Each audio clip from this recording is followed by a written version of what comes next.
so much. And thank you for Robert Johnson for organising this and for inviting me. I'm really thrilled to be here. And I'm going to present something which is actually very relevant. The context that we're going to be looking at is Kolkata.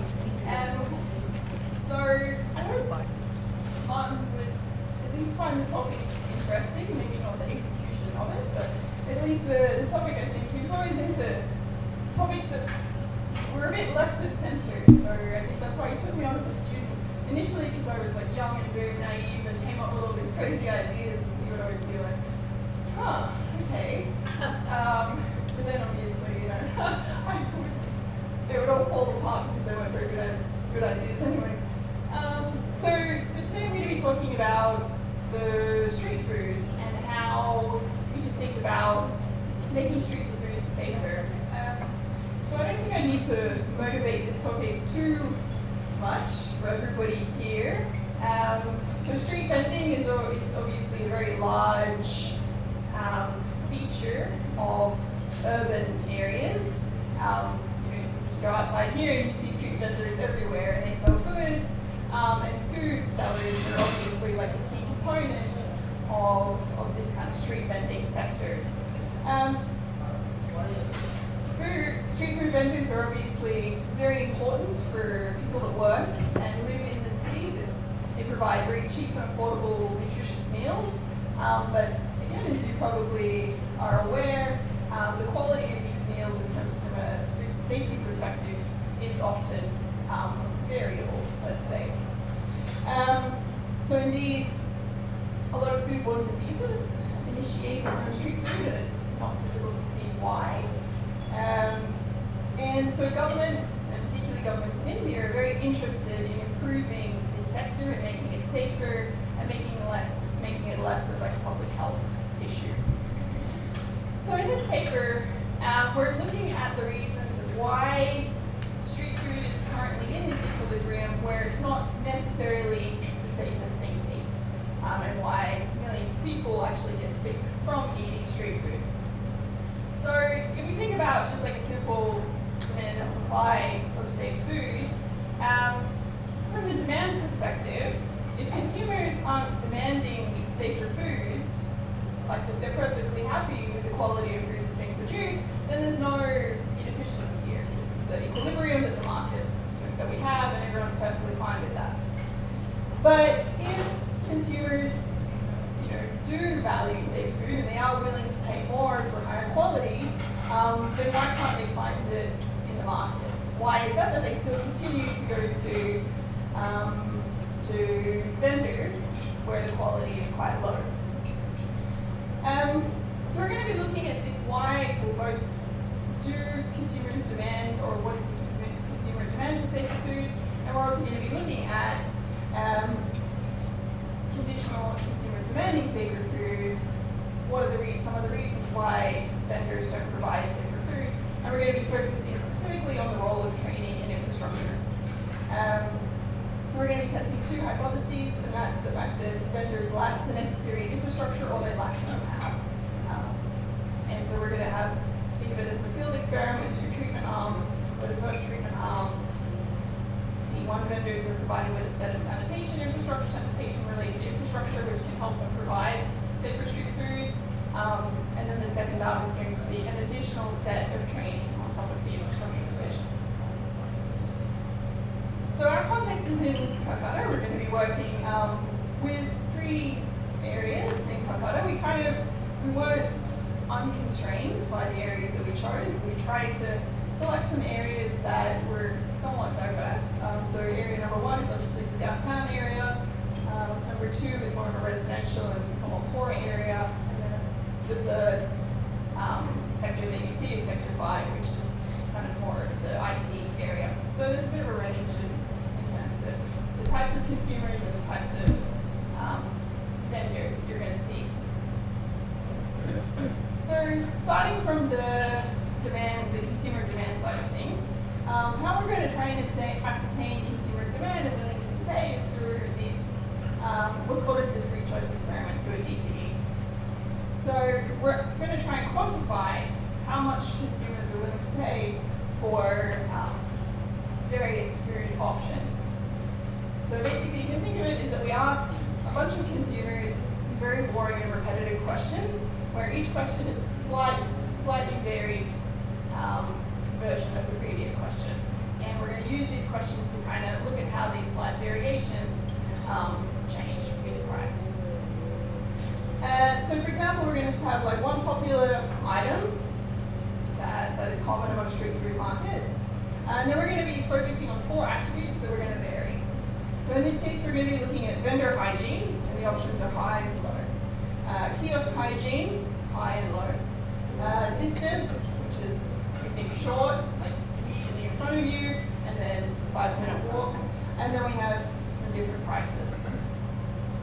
So each consumer that we select, they're asked 18 questions, and they're asked to choose between 2 different items.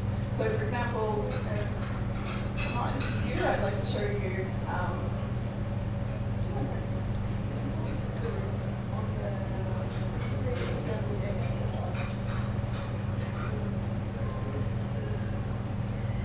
so this is kind of an example of a question that a consumer would be asked. So for example, both meals look equally tasty. You've not tried either of them before. What option would you choose? Option A is the vendor in front of you. Option B is within a 5-minute walk. Option A is cheaper. Option B is more expensive. Choose between the 2. And consumers get asked 18 of these questions. And so from these questions, we have quite a lot of data, and we can use this data to try and elicit willingness to pay. So for example, how much consumers are willing to pay for a certain attribute, where these attributes are the hygiene, kiosk hygiene, vendor hygiene, distance. And so what we find is actually that consumers are willing to pay for safer food, which is perhaps not surprising. What is more surprising to us is that they're willing to pay quite a lot more. So for a vegetarian meal, we find that consumers are willing to pay almost 3 times as much for a meal from a clean kiosk, and more than double for a meal prepared by a vendor with good hygiene. On the other hand, distance doesn't really seem to matter to them at all. They don't really care if they have to walk 5 minutes more to get to the meal, but they do seem to care quite substantially about the cleanliness of the kiosk in particular. And we kind of verify these results a little bit. We also asked consumers a questionnaire where we said things like, well, what's the most important thing for you when choosing a street food meal? And almost 90% of consumers listed hygiene or cleanliness as one of the things that was important to them. So from the demand side of things, it does seem as though there is appetite for safer food. So now we kind of move on to the supply side of safer food and think about, well, why is it that we don't see better quality food being produced? Where quality here, I mean by safer food. Food that's produced in a more hygienic manner. So we have a couple of things that we're trying to test here. So the first is that vendors want to invest in necessary infrastructure, but they can't do that, because of, say, for example, credit constraints. If you think of hygiene and food safety, you need some things in order to make things hygienic and clean. So you need things like soap, you need clean water, you need a place to store that clean water, you need a place to wash your hands. And the second hypothesis is that maybe just vendors aren't really aware of safe food practices. Maybe they're not aware that they need to wash their hands, or that they need to keep their counters clean, or that they need to make sure that there's not garbage everywhere. And so we're going to test these 2 hypotheses. So treatment in this case is going to be randomized at the cluster level, and how we're thinking about clusters is small geographic units of vendors. So probably you notice when you go out onto the street, the vendors are not uniformly distributed along a street. They're kind of grouped into clusters. So you might see several vendors in one particular place, and then no vendors, and then some other vendors. And so we're treating these small groups of vendors as a cluster. And so every vendor in this small area is going to be part of the same treatment group. So for example, all of the vendors in this small area, if they're willing to treat them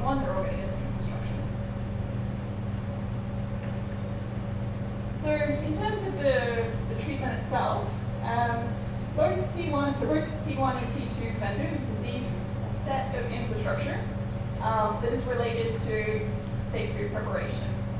And we can think about this infrastructure in terms of what we're going to be calling the large and small infrastructure. So the small infrastructure we're providing on a weekly basis for 3 months. So our treatment period is for 3 months. And this small infrastructure is going to require some vendor effort, and it may not, it's going to be less observable to the consumer than the larger infrastructure. So in terms of the small infrastructure that we provide, it's soap, an apron, hair covers, and chlorine for treating the water in the primary water storage container. So in terms of water, the vendors, obviously usually they don't have a tap that they can access. So what they do is they go and collect water from, say for example, a public tap, and they keep it in these big barrels. So I don't know if you've noticed, but a lot of vendors have either big blue barrels or some type of barrel where they keep their water, and then they draw all the water that they need for, say for example, dishwashing or food preparation. They draw it from this barrel of water. So the chlorine is supposed to treat water in what we're calling this primary water storage unit.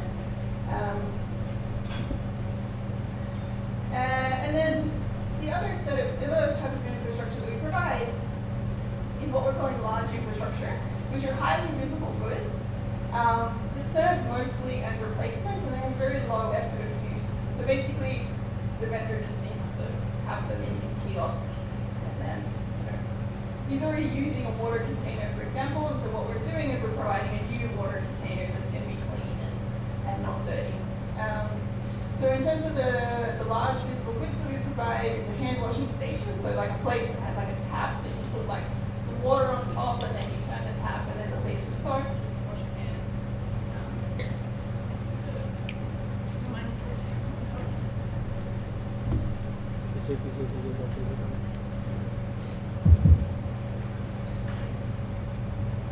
So you can wash your hands, a primary water storage container. We have a large garbage bin because garbage disposal is clearly a problem in these areas. So the city does come and collect garbage, but only once a day and only from certain locations. So having a place where vendors can actually put garbage and consumers can put garbage is quite important. And then we have a drinking water facility, which is mostly for consumers to use. So that's the T1 and T2 groups. And then for the T2 vendors, they additionally receive some one-on-one weekly food safety training for the whole 3-month period. And so this food safety training was kind of aimed at very short, so 15 minutes or less. They go to the kiosk at a non-busy time, and they try and follow kind of standard food safety protocols that are related to the infrastructure that we provide. So for example, this is when you need to use soap. This is the importance of chlorine tablets, so on and so forth. In terms of data collection, we tried to be as extensive as possible, conditional on our budget. And so we collect a baseline survey, and then we collect 2 inline surveys. So one inline survey is at the end of the treatment period, and then we do another inline survey about 4 months following that. So this is kind of trying to assess more medium-term outcomes. And these inline and baseline surveys are mostly to do with socioeconomic and business data. We look at the quality of water as well. So we want to know whether vendors are using the chlorine tablets, and we don't want to rely on self-reported data for obvious reasons. So what we do is actually we test the water in the primary water storage container. And we test this for whether the water has sufficient levels of chlorine. So it probably is, you can guess, if you just get regular tap water in the city of Kolkata, it's not very high quality. There's almost no chlorine in it to begin with. So it would be very easy for us to see whether there's sufficiently high levels of chlorine or not. And then we do this, what we're calling monitoring surveys, where every week we go to the stalls, and we have our enumerators just observe vendor behavior, look to see whether they're doing certain activities, look to see whether they have some of this infrastructure, what their stall's infrastructure is like. We do that every week throughout the treatment period, and then also post-treatment period as well. So capturing what is safe food obviously is very multi-dimensional. So what we try and do is we try and aggregate some of this information into some indices of what we're calling best behavior. So here we're just looking at whether the vendor is doing the best. So for example, whether or not they have a clean and professional primary water storage container, or whether they have a clean and professional hand washing space. And so we aggregate a lot of these outcomes into, say for example, related to the infrastructure that was provided, so the large infrastructure, the small infrastructure, and then also whether or not we see sufficiently high levels of chlorine in their primary water storage units. And then we also look at food safety practices. So for example, we look at the kiosk environment, so we have a bunch of outcomes related to whether there's garbage on the ground, whether there's stagnant water, whether the countertop is clean. And then also food handling, so whether or not the vendor is washing his hands, whether they're keeping their food covered and free from flies or whatnot. So these are the outcomes. And so what do we find? What are our main results? So in terms of the infrastructure effects, those are going to be the first three columns, and then what we're calling spillover effects. So the effects of providing this infrastructure on broader kiosk operations, that's going to be in columns 4 and 5. So we do find that vendors in both treatment groups do use the infrastructure that's provided, and particularly the large infrastructure, which is potentially not too surprising because it's quite low effort, but we actually thought before we did this that they would sell it. It's quite expensive what we provided, so we thought, maybe the optimal thing for them to do is to sell it, but they didn't, they kept it, and they do use it. They're less likely to use the small infrastructure, but they still do use it. And quite interestingly, where we see the biggest effects is with chlorine usage. So prior to this intervention, I think, so in the control group, we had 8% of samples had sufficiently high levels of chlorine in them, whereas almost all of the treatment group vendors, the samples that we took from them, they all had sufficiently high levels of chlorine. I think it was like 97%. We also see additional effects on the broader kiosk environment. So we do see, say for example, that vendors are keeping their kiosks cleaner and they are engaging in better food handling practices. We don't see any differential effects of the training. So if we compare the differences between the coefficients in the T1 and T2 groups, we don't really see anything except for T1 vendors being better than T2 vendors in terms of large infrastructure. We're not sure why that is the case at the moment. But then when we go to N-line 2, we do see some decline in terms of these outcomes here, but we still do see treatment vendors are still significantly better than the control group in terms of all of these indices. So a good way to highlight the longer term differences is with chlorine usage. So from the main results in the immediate treatment period, almost all treatment group vendors, 97% of the samples that we took, had sufficiently high levels of chlorine in their water samples relative to the control group, which had barely any. As soon as the treatment period stopped, they went back to having almost no chlorine in their water samples. So when we provided chlorine tablets to the vendors, and this is something that consumers can't see, right? Like this is not something that they think that they're going to be rewarded for.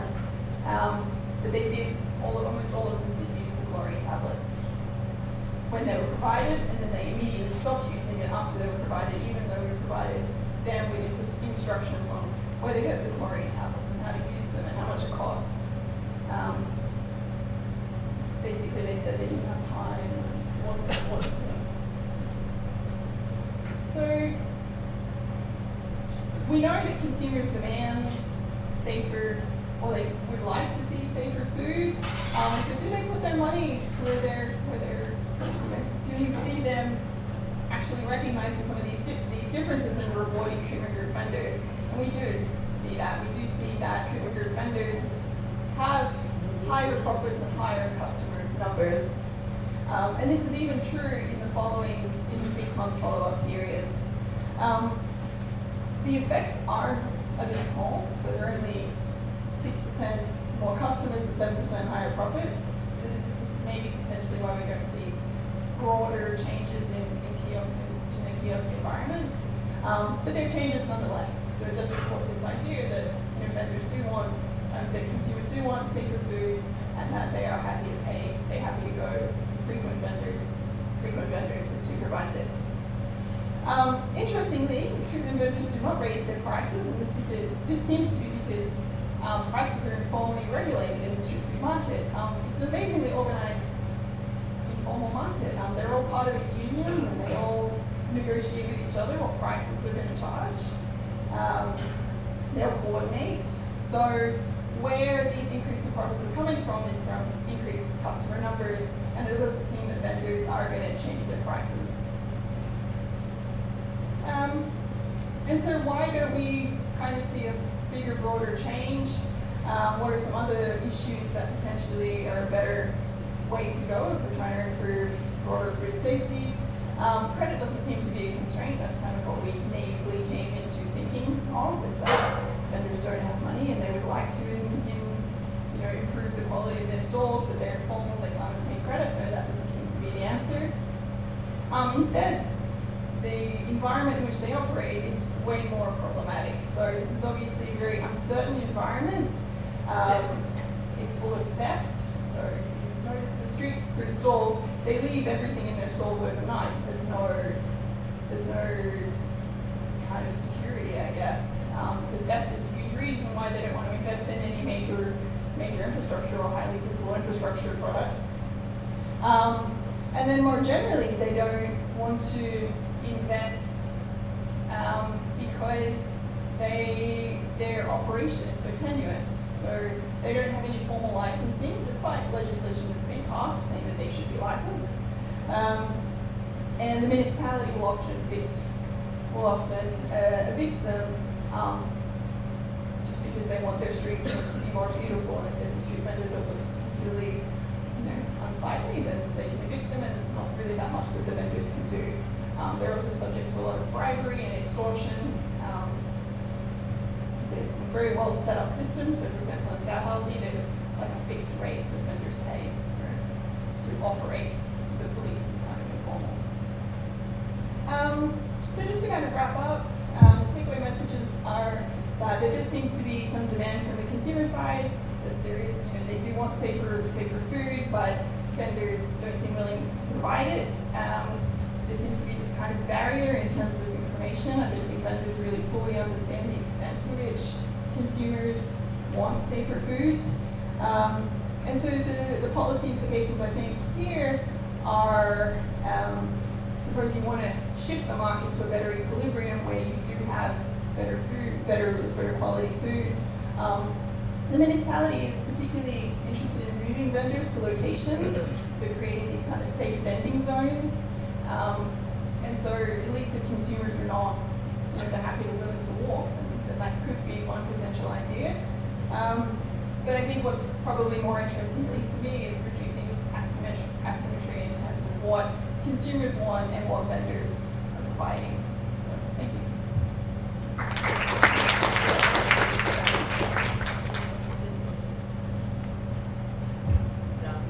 I'm going to take a few questions here.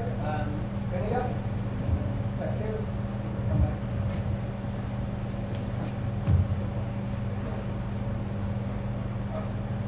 Aggregation, very nice. We'll go back to that list experiment about. If you're able to go back to those slides for the list experiment. No, the consumer one, yes, that was. Yeah. So, no, further. Yes. Or actually, we showed the different options. Sorry. I'm just trying to understand. The first one was whether you're close by or. Example. Yeah. First one was whether you're close by, right in front of you or not, 5 minutes. The second are not very clean, hygienic, and very clean, and hygienic. But that's not conditional on being in front of you, right? So, Yeah. it is conditional on being in front of you. So your option A is all of these things.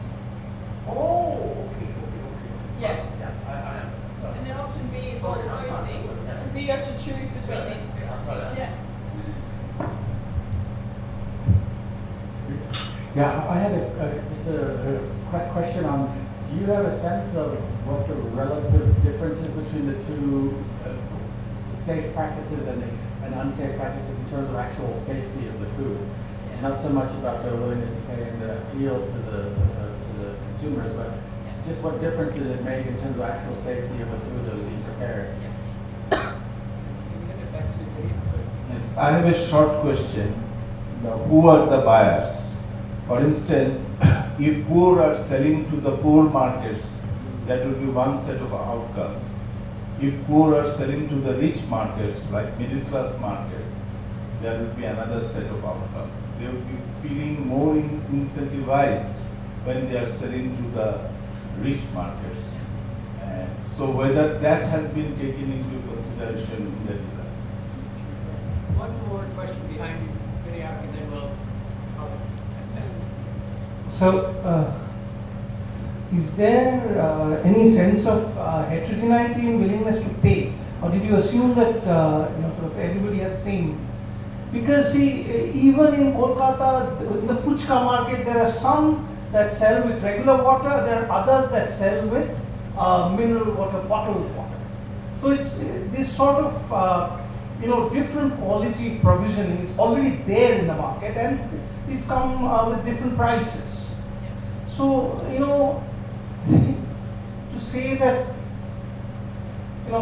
there may be consumers who are willing to pay more, but there is this calculation of how much to provide in order to sort of maximize my profit or whatnot. Which these calculations do come in the once you consider a demand curve for quality.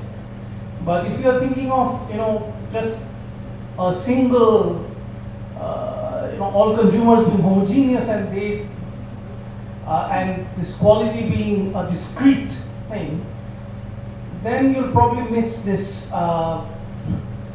this entire calculation of how much quality to provide this entire thing. Yeah. So thank you so much for these questions. So I'll start with, I might go backwards. So in terms of the consumer side of things, we actually, in the paper we have a lot of really cool stuff about who the buyers are. They're mostly, they're not the poorest, they're not the richest. So the richest will go to a restaurant, the poorest will will eat food from home. So it's these urban workers, so people with office jobs or people who work in the city who can afford to buy a street food meal but can't afford to go to a restaurant. And depending on the area, we see quite a lot of differences in this kind of willingness to pay. So Sector 5 consumers have a very high willingness to pay, whereas consumers in the poorer areas have a much lower willingness to pay. So this kind of demand for safer food obviously varies depending on consumers' ability to pay for more food. And then in terms of the relative differences, yeah, so our funders were FAO, and so they really helped us develop what kind of infrastructure we provide based on what their recommendations for safe food practices. Now, food safety is like a very ambiguous area because there's so many things that can go wrong. So it's very hard to attribute put any kind of weight on marginal changes with these very small samples that we're working on. So for example, we would have loved to have tested the food, the microbiological quality of the food, but they said no because we wouldn't be able to detect anything meaningful in this small sample. So I guess what we were aiming for was going with things that we know make a difference. So washing your hands with soap is something that's very important. Using clean water, that's very important. How much marginally that changes